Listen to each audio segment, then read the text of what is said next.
Gentlemen, to formally open our proceedings and provide the context for today's dialogue, please join me in welcoming the Director of Policy and Program of the Indonesian Business Council to the stage, Mr. Prayoga Wiradisuria. The stage is yours.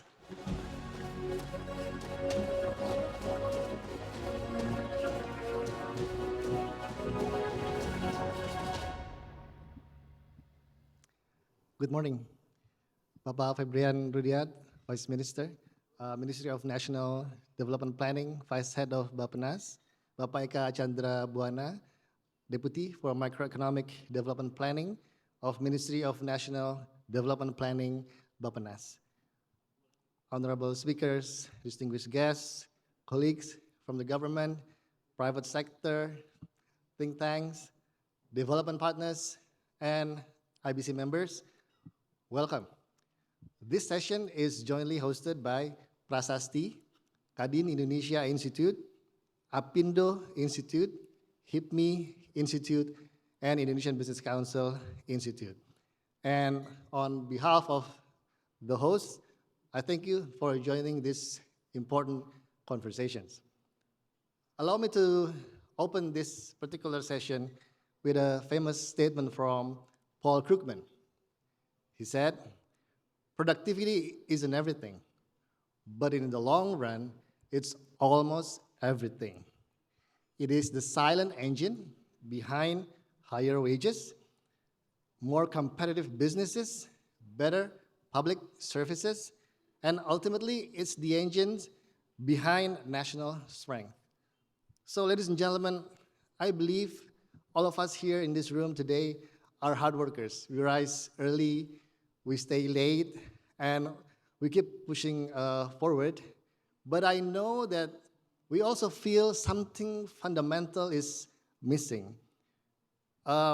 Despite our very strong intentions, our never-ending, continuous, non-stop activity, we still struggle to find, or actually to turn effort into aggregate outcomes fast enough, right? A multiplier here seems to be broken.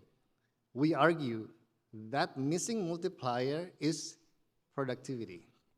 So it is what makes effort turns into results, time into value, and people into prosperity. Yet somehow, productivity seems to be missing from our national DNA.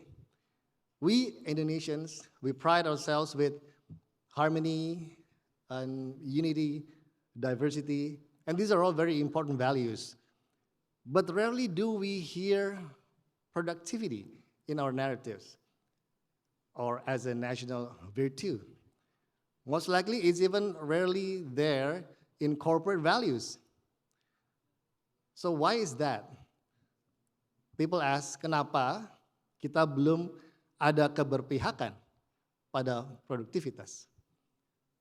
Ladies and gentlemen, looking back, during the Suharto era decades ago, productivity was once a central national doctrine pushed through formal institutions and campaigns.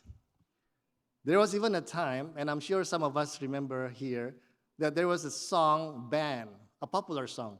It was banned from being counterproductive to the nation's development agenda.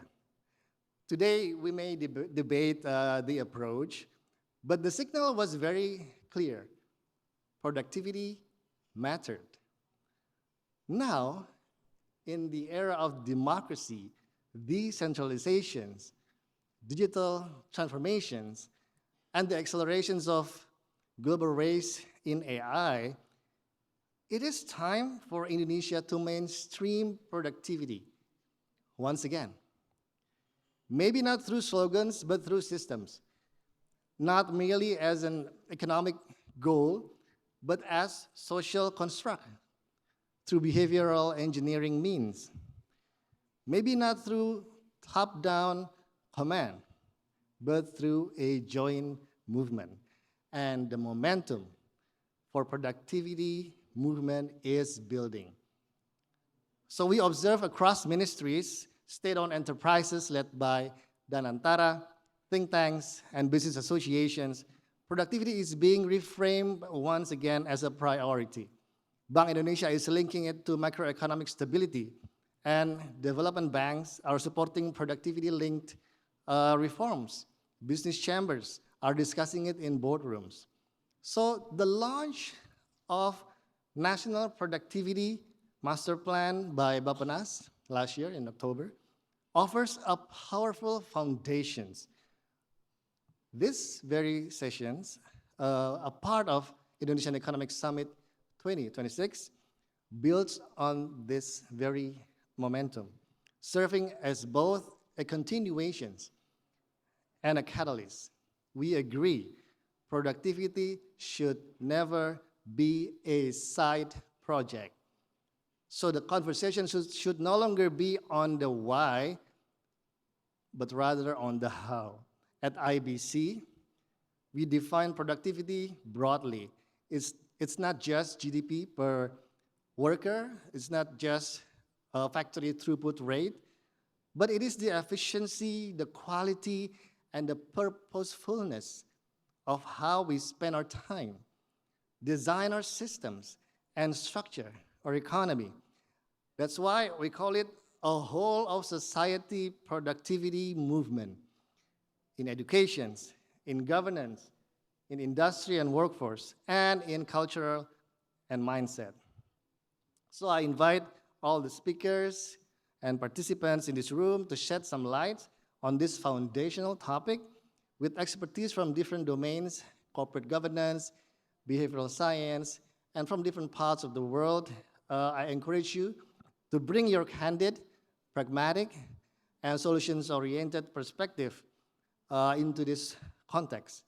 Productivity that is seen not only as knowledge, but as practice in the whole ecosystems, which perhaps represents an archetype of similar challenge faced by many other nations. So ladies and gentlemen, I am confident that today's discussions will be bold, forward-looking, and the beginning of something that turns visions into velocity. Once again, I welcome you all. Thank you very much.